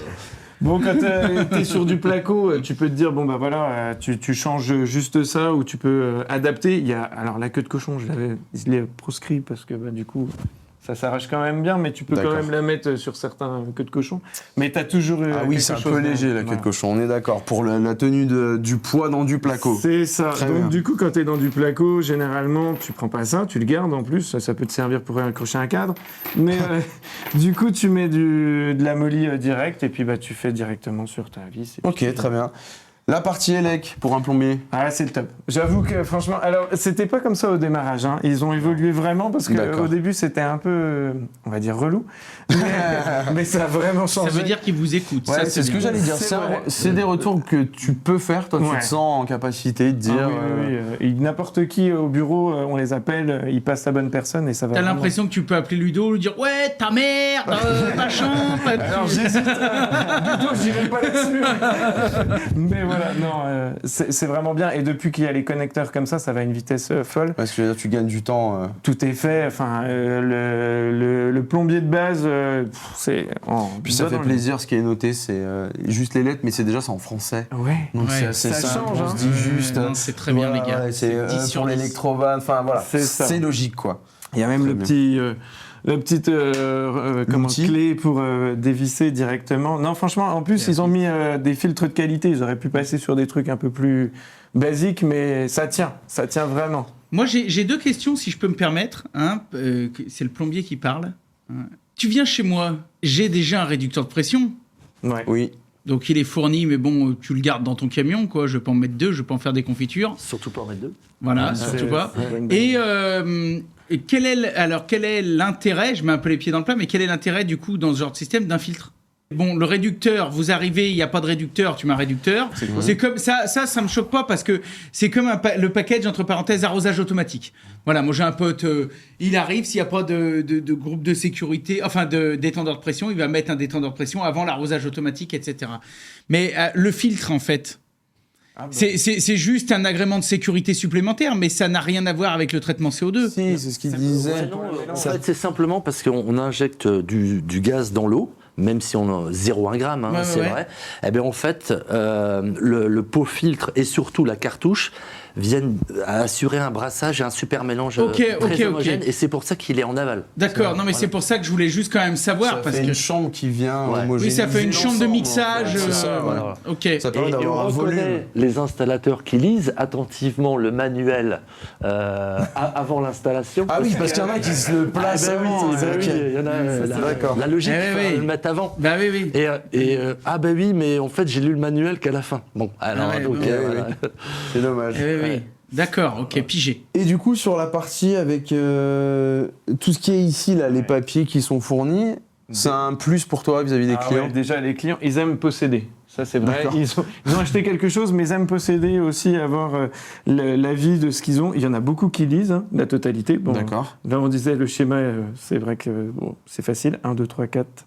Ça va bien. Il faut suivre le sens. Hein. Franchement, plus on suit le sens, et mieux ça va. Là, tu parles des étapes d'installation. D'installation, ouais, qui sont indiquées directement dans le livret. Très clair. Ils ont le nom, le prénom, ils savent que ça leur appartient en plus, le pH initial, le pH final, donc ça c'est bien de le noter aussi, la dureté. La consommation d'eau annuelle, alors ça, il y en a qui le connaissent, il y en a qui le connaissent pas, on n'est pas obligé de le marquer. Et ça, ce que j'aime bien, c'est la petite... dans le livret, en fait, on a les dates mais d'éteinte oui. et des D'accord. interventions. On a l'impression d'avoir le carnet d'entretien d'une voiture. C'est en fait. exactement se ça. dire, Ta chaudière, on fait pas mieux, même sur les chaudières, c'est vrai, on donne des fois Ouais. tout de suite comment l'affiche, C'est ça. mais là, au moins, T'as on a le côté quelque chose. traçabilité. Ça, en c'est face. vraiment bien. Avec le petit... Le petit stylo, Stylo que Ecobull tu gardes que pour tu- toi. Non. Si. Là, après, à part peut-être une panne électronique ou quoi que ce soit, mais le système, il est tellement simplifié que c'est garanti quasi à vie, quoi. Bah ouais. Non, mais je veux dire, techniquement, il y a aucune pièce qui peut vraiment... Alors en fait, il peut y avoir un composant, Julien parlait, Ouais, j'ai le le transfo. transfo. Ouais. Après, il peut y avoir l'émetteur d'impulsion du compteur Oui. et qui n'émet plus l'impulsion, ça peut arriver. Donc Ouais. on change uniquement l'émetteur, on ne change pas le compteur. Il n'y a même pas à intervenir. Notre objectif aussi, c'est de dire, si l'appareil tombe en panne, on ne va pas changer d'appareil, quoi. Donc Oui. on a une option de durabilité et en fait, on a vraiment, tout est détaillé C'est-à-dire que si c'est l'émetteur, on n'envoie que l'émetteur. On va pas envoyer. C'est vraiment comme de la vue, Oui. vue éclatée, où Ouais. tu pourrais dire, je Quand veux la tu pièce l'installes un peu, C6. Exactement. ouais. Ouais, ça, c'est bien. Un coefficient de réparabilité, vous devez être super bon, là. C'est des trucs à 9 sur 10, quoi. Bah, s'il y a ça et que les pièces sont dispo, elles arrivent en 24-48. Ouais, ça, c'est bien. Non, franchement, c'est pas mal votre truc. Non, et puis c'est vraiment l'intérêt de l'anticalcaire en type CO2, c'est que c'est une alternative, je le répète. Ça nous change un peu, nous plombiers, de dire on va faire comme les porte-à-porte qu'on peut connaître et autres. Et c'est aussi, alors c'est bête à dire, mais écologique. Enfin, j'aime bien. Il y a certains clients qui sont vraiment Plus sensible. attentifs et sensibles. Et puis c'est la facilité. Ils l'oublient rapidement en fait leur système. Hein.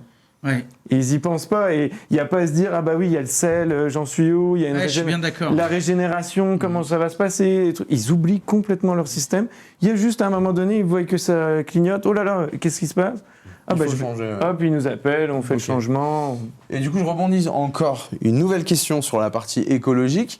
En élec, ça consomme quoi? Est-ce qu'il y a des relevés, des choses Donc on est sur une électrovanne qui fait 5 watts, qui fonctionne uniquement pendant 1,5 secondes à chaque litre d'eau. Donc on avait calculé, alors même si l'électricité a doublé ou a triplé, on est à moins de 10 euros à l'année quoi, en termes de Et consommation. j'allais dire, Ouais. là, ça, c'est la consommation d'un radio-réveil, quoi, ce genre Ouais. de truc-là. C'est- Mais en fait, l'électrovanne, elle va s'ouvrir, allez, 100 mètres cubes, elle va s'ouvrir 100 000 fois pendant 1,5 secondes et elle fait 5 watts. Ouais, Donc, oui. Donc, 24 et ça sort 1 ampère. Donc Ouais. 25 watts max. Ouais, ça va. Seul petit détail que je pourrais donner, c'est vraiment, et c'est bien parce que c'est vrai, on en a parlé, on leur dit que c'est ennuyeux, alors ouais, direct on les appelle, c'est chiant, la bouteille de consigne, enfin, d'écobule, enfin d'air liquide, hein, surtout sur le CO2. ouais, sur la location. Sur la ok. location, c'est compliqué de dire à ton client, tous les ans, en janvier, il va se retrouver avec une facture. Même s'il n'a pas changé sa Même bouteille. s'il n'a pas changé sa bouteille. Et ça, c'est vrai que là-dessus, on en a discuté, c'est en train de changer, et du coup, voilà, il y a des alternatives même à ça. Donc moi, depuis le temps qu'on en faisait, du coup, oui, on est parti. Ça, c'est avec- lié aux fournisseurs de CO2, Voilà, en c'est fait. ça. ouais. Mm. Vous n'avez pas encore une filiale qui va pouvoir... Non, mais Faire de la comme je bouteille. disais, il y a de plus en plus d'intervenants dans ce milieu de la brasserie. De la brasserie, oui, voilà, du coup. et donc avec des propositions de consignes. Donc, Oui, c'est ça. En fait, il faut faire son choix, à la limite, dès le début, et C'est se ça, dire, ouais. je vais prendre une bouteille avec consigne, je serai tranquille, elle m'appartient. C'est ça. Donc, renouveau petit contrat de sa bouteille, tout ça, content des fois. Et après, il y aura juste à aller faire la recharge. C'est ça, parce que comme moi je disais, ils aiment posséder les gens, et ça, ils ne le possèdent pas. Ils s'en rendent compte la deuxième année en disant « Ah mais oui, je repaye mon contrat, donc ça veut dire que ma bouteille ne m'appartient pas. Ça veut dire que le CO2 qu'il y a à l'intérieur, c'est Ouais. compliqué. » Donc ça, c'est... Faut être attentif. Enfin, voilà, au démarrage, Oui. où vous allez installer le truc, ça va aller bien, mais après, c'est le seul petit... On va dire un petit hic qui peut arriver avec le client c'est- qui comprend pas. il quoi. faut le savoir. Pour moi, c'est c'est tout. toujours pareil. Si c'est expliqué clairement C'est ça. et noté, même peut-être sur la facture, C'est ça qu'il faut n'oubliez pas, je me permets de vous rappeler que patati patata, t'enlèves toutes les ambiguïtés, quoi. C'est ça, la bouteille t'appartient pas et elle n'appartient pas au client. Combien d'installations, là, pour l'instant, en France, là, Ecobule 15 000. 15 000 Oui. Putain, c'est classe, quand même. Hein. On en fait 2000 par an. Là, Ouais. Mais on monte très régulièrement. On n'est pas une start-up, parce que des fois, j'aime à me rappeler, on est une start-up de 1991. Donc, Ouais. et en fait, on progresse, je dirais, une progression à 2 chiffres tous les ans. Quoi. Mais une progression, alors, qui peut-être en bon père des familles, mais qui pourrait être, je dirais, être davantage accélérée. Mais ça nous permet aussi de maîtriser notre outil, de maîtriser le développement, et ça nous va bien comme ça. Quoi. Donc, Ça vous va bien, ouais. Et du coup, vous avez la stat justement de ce développement, il est dû à quoi? C'est beaucoup de bouche à oreille, c'est le réseau des plombiers qui marche bien. oui, il y a ça, concrètement, parce qu'en plus, nous, on n'a personne sur le terrain. C'est-à-dire Il n'y a pas de commerciaux. Donc Si tu nous les demandes installateurs combien on est- sont vos meilleurs. Ouais, meilleurs. ouais, Il y a ouais. des marges arrière et tout à négocier, là, les gars. Ouais, bon, on va embaucher alors. Et non, en fait, il y a les installateurs qui recherchent des solutions comme Julien, des alternatives pour techniques et différenciantes. Et puis aussi, on a quand même une part de la population, que ce soit installateur et surtout grand public, qui disent je cherche une solution autre, quoi. Donc voilà, ça fait trois adoucisseurs que j'ai envie de changer. Je sais que c'est moyen en termes écologiques et je cherche une solution. Oui, et puis avec tout ce que tu disais avant, parce qu'il faut bien, encore une fois, on l'a dit dès le début de l'émission, que c'est vrai que c'était un adoucisseur classique à sel, c'est une installation qui fonctionne impeccable, etc. Par contre, c'est vrai que on doit quand même le dire aussi, et en toute bienveillance comme à chaque fois, mais c'est vrai que c'est quand même une installation qui nécessite de prendre la bagnole, d'aller chercher du sel, de remplir, d'être vigilant, de consommer un peu plus de flotte, de ci, de ça. Et je suis d'accord avec toi, c'est toujours bien d'avoir quand même une alternative. Après, chacun choisit en son âme et conscience, mais en tout cas, vous amenez une solution un peu disruptive qui fonctionne bien. Des salons prévus? Parce que t'es de partout, toi. À chaque fois qu'on fait un salon, tu dis tiens, regarde, il y a Ecobull. Mec, vous avez pas trop de bonbons sur les stands.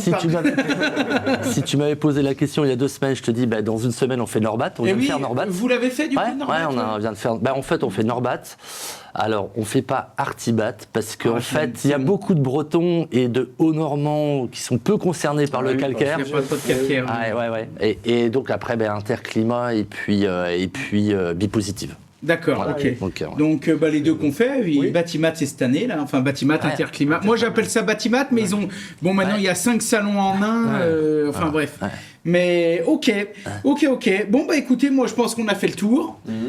Comme d'habitude, on mettra tous les liens en description. Vous allez pouvoir retrouver absolument tout ça sur Bichon TV très prochainement, en vidéo et sur Radio Bichon, sur toutes les plus grandes plateformes du monde, messieurs. Apple Podcast, Spotify, Deezer, vous pourrez écouter ça de partout.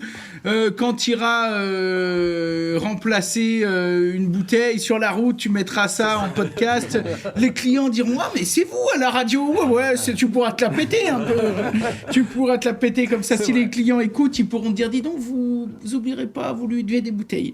Bon, merci à mon Anto, qui a été super comme à chaque fois. Et puis nous, on va rendre l'antenne et on vous dit à la prochaine. Merci. Et salut les bichons. Allez, hier. La matinale d'aujourd'hui vous a été proposée par la Taloche. La Taloche, l'école qui forme au métier du second œuvre en 4 semaines seulement. Avec la Taloche, tu vas vite apprendre. Plus d'infos en description. C'était la matinale, à voir et à revoir sur tous nos réseaux. Et comme d'habitude, retrouvez tous les liens en description.